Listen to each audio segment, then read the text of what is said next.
Hello, this is Kara from Kara Tarot.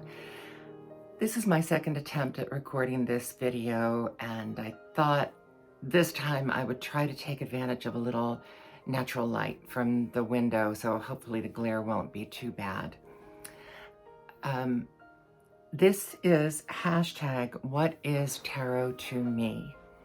And it seems like every January now I'm redoing my introductory video, and it occurred to me that this would be a really good introductory video if I can keep my answers concise. And this is a VR to the art occultist Elisa. And I just think these are wonderful questions. I think I first came across this on the channel of Mystic Mand, hi Mand, whose channel I enjoy a great deal, and her content. I will say, I think I'm going to be changing my channel name in honor of a name I was dubbed. On one of my videos, Brownie Tarot told me, said a whole bunch of flattering things about me, which if I think about it, I'll start to cry. But she said she always thinks of me as Lady Kara. And then Elizabeth chimed in from The More Intuitive Me, and she said, oh, Lady Kara, I love that. So as of the recording date of this, I think I'm going to be changing my channel name to Lady Kara Tarot. And so to be even more mushmouth, la la la la. Lady Kara Tarot, or Tarot. As I said to Elizabeth, well, if someone wants to, dub you with a title, it would be rude not to accept. And then I will add that one just has to be grateful that I wasn't dubbed shithead. Because that would be a channel rebrand. Although in some circles, I think it would be quite popular. So anyway, here we are with the beginning of Lady Kara Tarot, rebrand of Kara Tarot. And the questions, there are 11 questions, but before I start, I picked a word of the year. And my word of the year is retrench. For those of you who are Jane Austen fans, you will know the importance of retrench in Persuasion, where the previously rich father and sister, spendthrifts, retrench? Can we? Retrench? For those who don't, retrenching is, it's a concept in a whole lot of ways. In those terms, it was financial. It was more or less, it meant budgeting and living within a budget, but it also meant cutting back. And that's why they thought, can we retrench?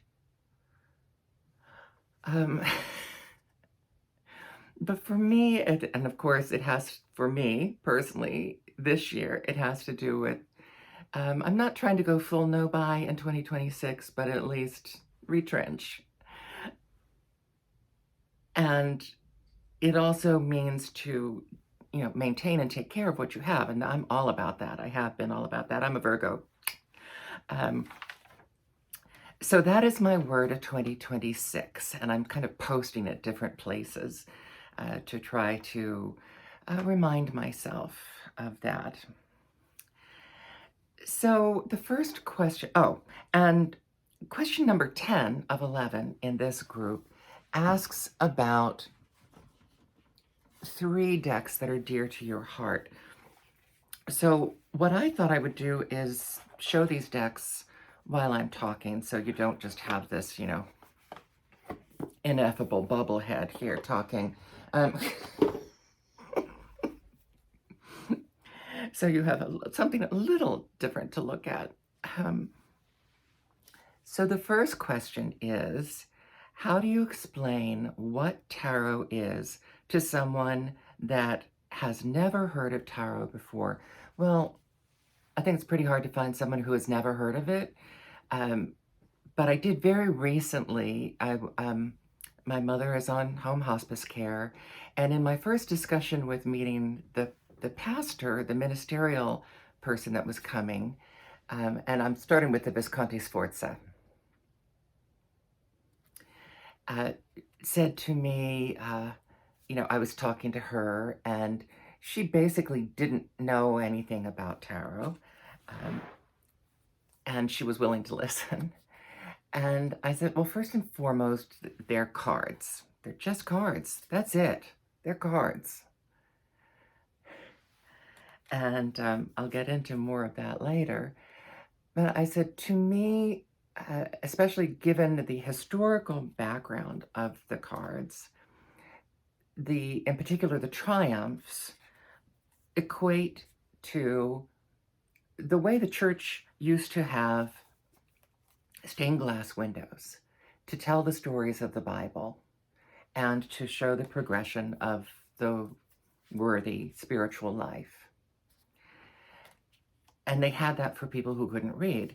Well, in the 1400s, most people couldn't read. Or if they had any literacy, it was, for the majority of people, it had only to do what they had to know. Any kind of education or reading for pleasure was solely and exclusively for the very rich. And so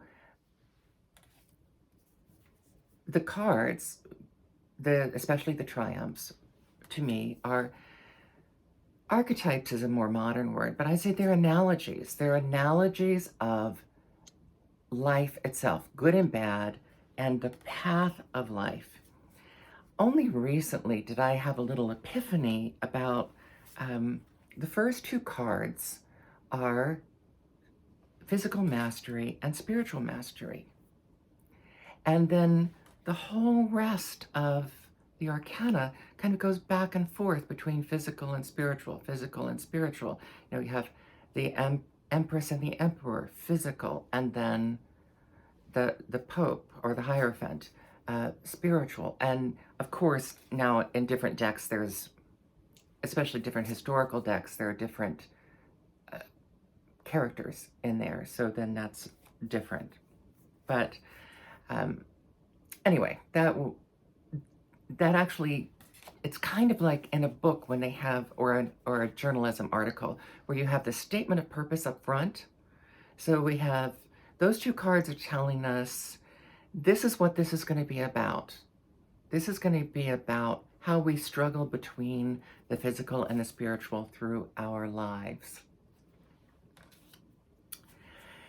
And then they go on to detail that, and with these different analogies of ways to live and paths to follow and finding a balance between them until you get to the final judgment. And and then the minors are daily vicissitudes and things that come up. So is what I told her. And then I said, as far as, what you use it for, I think a wonderful analogy is scissors. You can use scissors to cut fabric to create something. You can use scissors to help you shape something. You can use scissors to kill something. Intention matters. And that's what you do with tools. Like, and then for people who want to say, well, aren't they demonic? It's like, well, what about candles? Candles can be used in a demonic ceremony, but candles are also used in church. Candles are also used very practically just for light and warmth. And that's how I feel about the cards. They're just cards. So that would be, and that was my kind of basic rundown, because people can't take in a whole lot when they're just asking a question, and you don't want to give a whole lecture series to somebody who's just asking basically, what is it? And then you get into how you use it or don't use it. And that's where the rest of the questions take us. So what is tarot to me personally? Well, since I'm starting with the Visconti Sforza, I might as well say it's history. It's a history study. It is a chance to, just as with my music, I like to play historical works because I feel that I have then a connection through the ages of playing music that other people played and was in the minds of other people, resonating throughout history, that that is something that it's important to me. I'd also say it's a diversion. I have great difficulty playing right now my harp, which has been a source of my performance and artistry and my artistry. Oh, and there's the bell. I was going to say I'm a caregiver for my mother, who's 101, which I've mentioned before, and I have to pause here. Okay, well, let me see if I can retrench and find my place.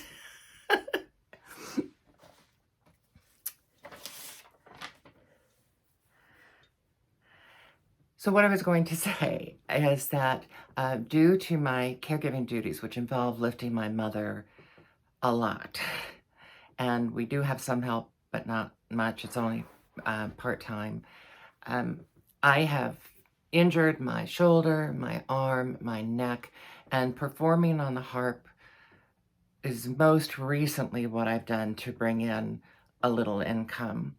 And I have not really been able to play since March a year ago. I think that was the last performance that I did, other than a Christmas recital. And I only played one piece then because of the pain and also just the inability to be able to have focused practice time that's required when I'm on a bell and I can be interrupted at any time. So for me, tarot is also a diversion. It's an intellectual diversion, studying the history, and but it's also making the videos and doing readings is a diversion that satisfies both my creativity and my my intellectual curiosity.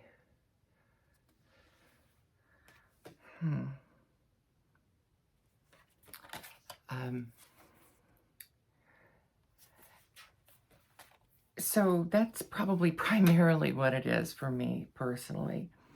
How did I learn to read the cards? Which time? I've said before, I got my first set of tarot cards when I was in elementary school. I don't think I really learned how to read well then, but I do know that's when I learned the Celtic cross spread. That's when I learned basically the meanings of a lot of the majors, at least. And then in my teens, my ex-sister-in-law read cards, so I was more interested in it again then. But I was so involved with activities, I don't think I did much study of it then. And then it's been kind of off and on through my life. There have been periods of time when I've had the cards and done nothing with them.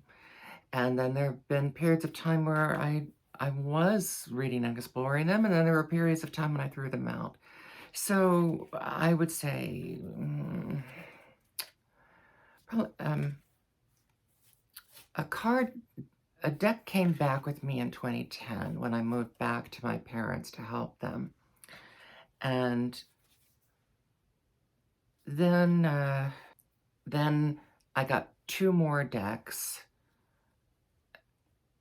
both of which I couldn't read at that point. So I still was just reading the Giant Rider-Waite-Smith deck. And I got the large size because I knew I wanted to study it more and take it more seriously. And what I do a lot in a lot of my life is retrenching, going back to the beginning and starting over from scratch, so I can build up from the beginning again with what I've already known and add to it. And so that's what I did. And then when I found TarotTube, of course, there's so many good ideas of different ways to explore the cards. So that definitely was part of my exploration and learning of the cards, as well as the embarrassment of my collection, which we'll get to. I dropped some cards. Switching over now to the deck that has been my favorite deck now for 2 years, 2.5 years. The Influence of the Angels. This is how this deck introduced itself to me, and to the action and protectiveness that I saw in that, and so that was important to me. What do I use the cards for?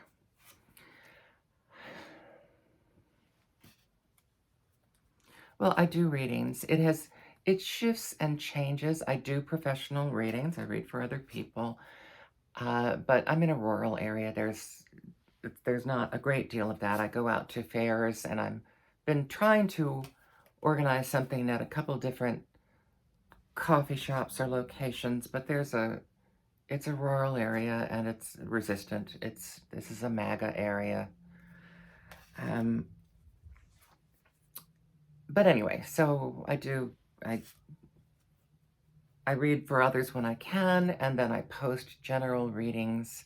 I really think general readings are useful because after thinking that it just didn't make any sense, I thought it's useful because you can see or hear the person, and you can see how they work and how they interpret the cards. And that's, for me, they would see that I definitely have a spiritual component and an intuitive component, but I talk about what the traditional meaning of the card is and wrap that in. And for me, the approach is primarily psychological. And that is how I approach the cards and what I use the cards for. And that just flows into the next question.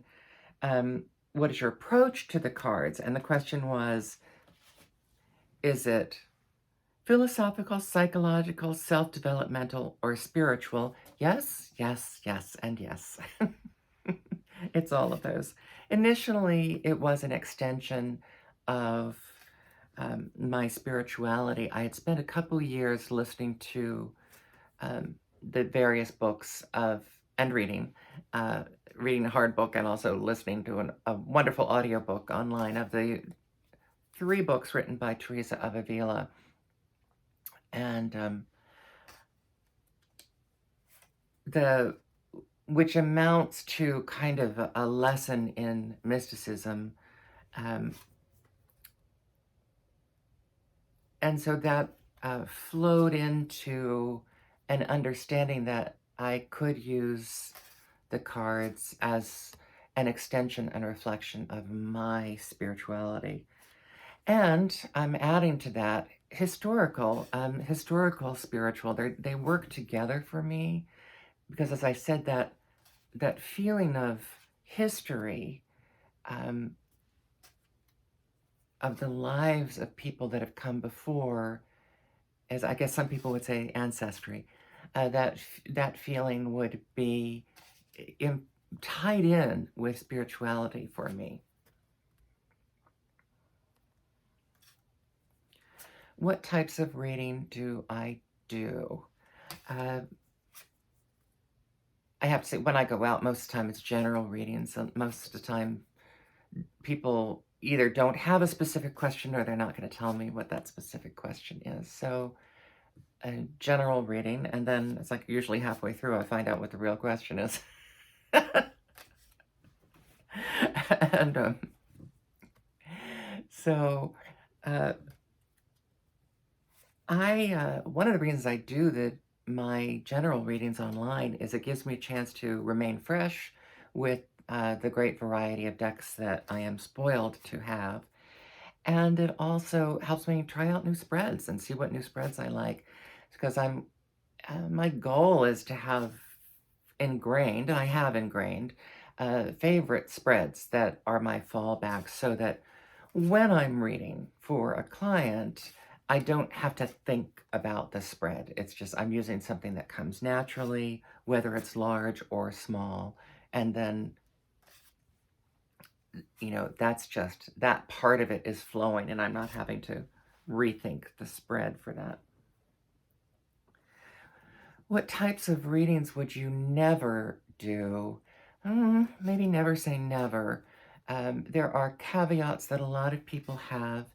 I think the reality is, first of all, we now, you see it on many channels, have a legal imperative to say, this does not tell you your future. You continue to make decisions. You have agency in your own life, and so the decisions that you make after getting this reading are yours, if this is entertainment only. And I would add to that, I used to think I wouldn't do a legal reading, I wouldn't do a health reading. I would just do a major proviso and say, this is no substitute for talking to a lawyer because I don't know the law. This is no substitute for talking to a doctor because I'm not a doctor. Can I give you perhaps some subconscious insight into what you already know and what you're already thinking so that you can better incorporate that into the decisions you make with those professionals? Yes, I do think that we can do that. I used to say I would never do third-party readings. I personally, I didn't think they were effective, but I saw really persuasive, I saw someone online doing a really persuasive argument that they can be. My larger question would be, though, as I say, if you're coming to me and asking me, is your boyfriend cheating? You already know. Or you already know your relationship is falling apart at the very least. The question of whether he's cheating or not becomes irrelevant. If you're coming to me with a question like that, then you're dealing with other things that you know about, and the cards can help you unpack how you're feeling about your relationship and what you want to do. What you want to do in this situation. Influence of the Angels Tarot. And I think that's infinitely more helpful than trying to figure out the mind of a person who doesn't even want to be involved in the reading and who you wouldn't want to approach directly and ask that question. And I do think there's the reality of, since that person is not there for the reading, it's quite possible that the cards would be reflecting the energy of the person who asked the question. So if that person believes that their spouse is cheating, the cards might say yes, because that's the energy that that person is bringing to the reading. So my jury's still out on third-person readings. And I think the problem with health readings would be that it's so easily spiritual. It takes a lot of spiritual discernment to have, to interpret the readings regarding health. And I will give an example. My aunt died of brain cancer, and her family, who's basically, they went to church all the time, but they're not really what I'd call spiritual people. They all got dreams that they got a message from God that their mother would be okay, my cousins. And when they told me that, I didn't say it because I don't want to hurt them, but my first thought was, that doesn't mean what you think it means. That means she's going to be okay in heaven. Doesn't mean that her body's going to stay here and that she's going to be cured. Of course, I wasn't going to rain on their blanket. They were all so assured.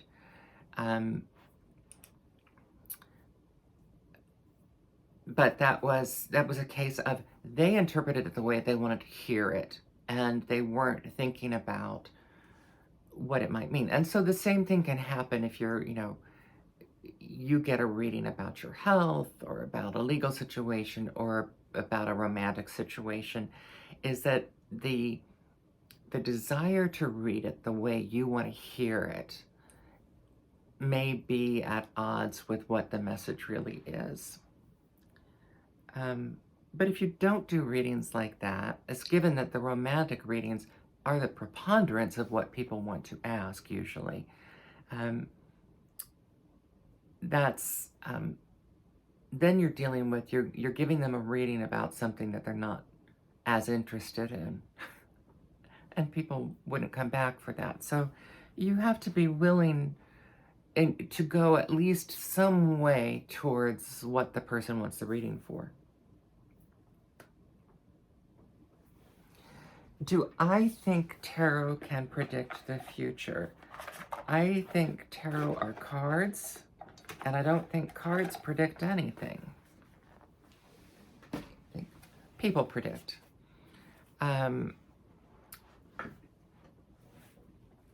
I kind of say, if you're really psychic and you can foresee the future, you don't need the cards. The cards might be useful, but you don't need them.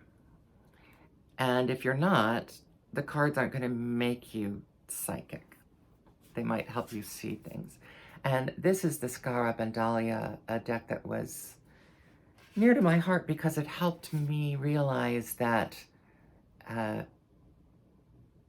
deck can really reflect me on a deep level. And, if other decks are decks that I like and decks that I connect with, this is a deck that I feel is me.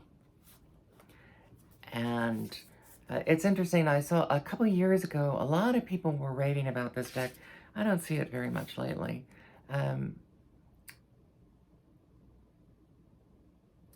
This is a deck that every time I look at it, I'm like, oh, I don't remember that. That's new to me. And it's a source of delight. And it's almost invariably, even if it isn't, I don't remember that, it's like, oh, I love that. This is, there are 4 lovers cards, and I kept them all. I kept all the cards in this one. I don't always do that, but as I said, I just feel this deck is a reflection of me. So as far as can cards predict the future, I don't do predictive readings intentionally, but I've gotten predictive readings from the cards, which tells me that if I did them, I'd probably be pretty good at it. But for me, it has to do with not trying to know the mind of God. And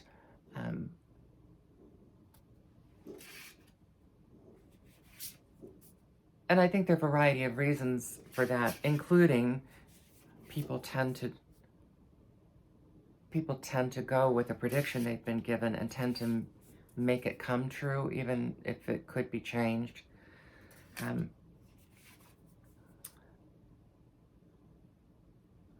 But I don't think it's the cards doing that. I think it is something within the reader, or the combination of the reader and the client, that is doing that, that is predicting the future.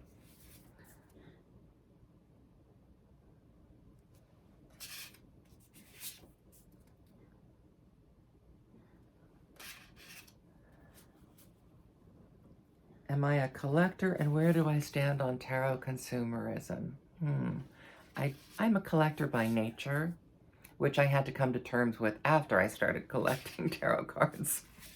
So I realized, as a harpist, I can make a whole lot of excuse for buying harp music. I have a library of harp music, more than I could ever play in my lifetime. Sorry, apparently one of my cats has a hairball. You might be hearing that off there. Um, so I have more harp music than I would ever be able to play in 3 lifetimes. And at this point, I feel like I'm having more decks of cards than I ever wanted to have. I definitely have some I want to move on, and that's one of my jobs for the beginning of next year. But I also like having a library. I like having a library of books. I like having a library of music, and I like having a library of cards. There is that, is it Sandoko? The word for having a collection of books that you haven't read yet, because they all represent the potential of not just reading them, but of learning. They represent that potential. And that's definitely how I feel about cards. There are some decks that I know I purchase only as study decks, and it may be the 1 year in the future I might get to studying that. If I don't, I don't. They're still part of the collection. And if I do, then, so much to the better. So where do I stand on consumerism? Of course, nobody's going to say, I'm all for mindless consumerism. No one's going to say that. So I definitely think about it. I buy used when I can. And I have no problem with, having a used deck. I do my own clearing and spiritual dedication of my decks. And I do feel that I had one deck that kind of said no and was very resistant. And then when I couldn't get a reading from it, I asked it. I said, how long do you want me to wait? And I got a number. I got one of the majors. And it said wait 9 months. So I did. I mean, I have enough decks that I could wait 9 months, no problem. And when I came back to it then and rededicated it, it was like a brand new deck. And not only that, it felt friendly.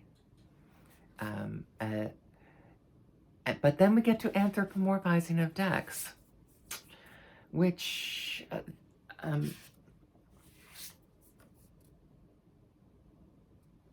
I don't know, because I think decks, while they can have a personality because the artist is imbuing them with a cohesive personality, I don't generally anthropomorphize decks, but I sometimes do, because we anthropomorphize a lot more than I think we realize, even though we call ourselves rational. And for me, it is part of it being spiritual in the world. So this is a far cry from consumerism. I'm aware of it. I try to pare down. I'm certainly aware of the privilege of being able to have this much when there are people whose homes have been bombed and devastated and they have nothing. I am consciously aware of that privilege.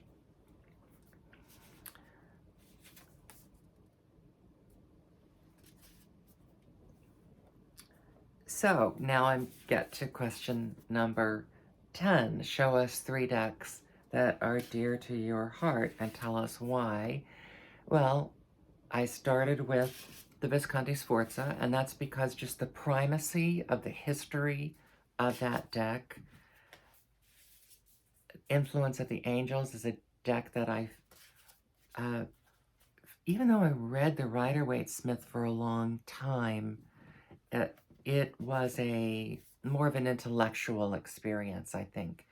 And although that's changed now too, the influence of the Angels felt like it was a real connection. And interestingly, at the same time, the Rider-Waite-Smith just gave me gobbledygook.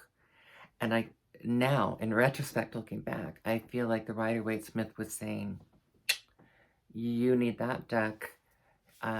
or the spirit that was working. See, I don't necessarily believe that it's the deck saying it, but it is your guardian angel, the spirits within us and around us that are saying, that deck isn't for you right now. You really need to go with this deck that you're connecting with.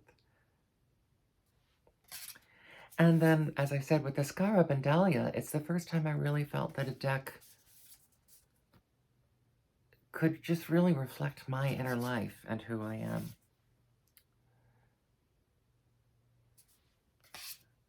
Picking 3 is hard. Reducing an entire collection down to 3 is hard, and I certainly...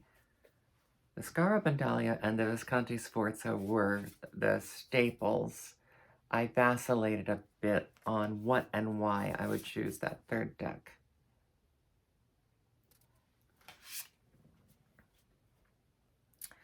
Oh, and now we get to share a card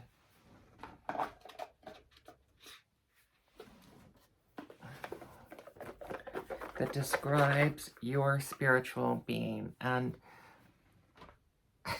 I have 3 cards for this.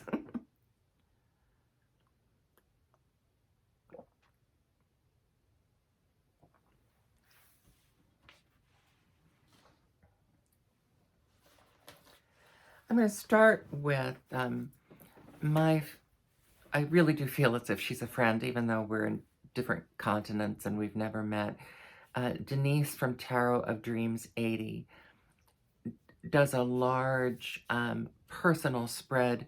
It's very similar to what Mary Greer has in her book, Tarot for Yourself. And I did that on my own, but I don't know the astrology part of it as well as others. And so anyway, this time, Denise, I asked her to do a larger spread for me kind of at the end of the year leading into next year. And the card that she gave me for next year is the Strength card, which is great. I'm happy to take that, the Strength card. This is the Visconti Sforza Strength card. This is definitely the old definition of strength. This is, you know, strength as force and brute force. And then I love this card.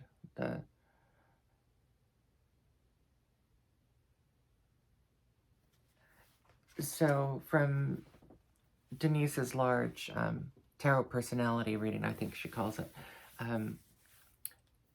that was my card for this year. The card that I would like to be for me is the Temperance card. I think this is always, see, that's, for me, a lot of times the cards are aspirational, and this is definitely aspirational for me. Last year, I definitely felt called to the 9 of Pentacles as representing me in a deep way at the beginning of the year. The 7, 8, and 9 of Pentacles are always foundational for me. I will look at those in any deck. Towards the end of this year, I realized it was really more about the 8, and the 8 of Pentacles may be just knowing what I know. The 8 of Pentacles may be the card for this coming year for me also, because it's about work. So, which would require strength. It's about just keeping on, doing the work, focusing on the work, getting done what needs to be done, doing it with intention and care and focus, and that's it. But I really came to the conclusion that if I had to pick one card for me as a spiritual being, it would be the Hierophant. I think the Hierophant gets, first of all, because of a lot of antipathy towards Christianity in the community, the Hierophant can get a very negative meaning. And but also it gets short shrift because people forget the part of this that is about teaching. And, as a teacher, this has an essential component for me. Um, because, like, for me, with teaching, one of my unspoken goals for every lesson with my students is that we laugh together every time we have a lesson. And so that's something, it's not part of the lesson plan. It's an interpersonal goal because it speaks to the attitude being cultivated in it so that we can laugh together. That's a beautiful, beautiful layered Hierophant card there. And then I read in the Cult of Weimar Tarot, there was this marvelous quote about the Hierophant. It said, "Authority requires mutual respect." And that definitely speaks to me and how I think of the Hierophant card. So that for me is my spiritual card for the year.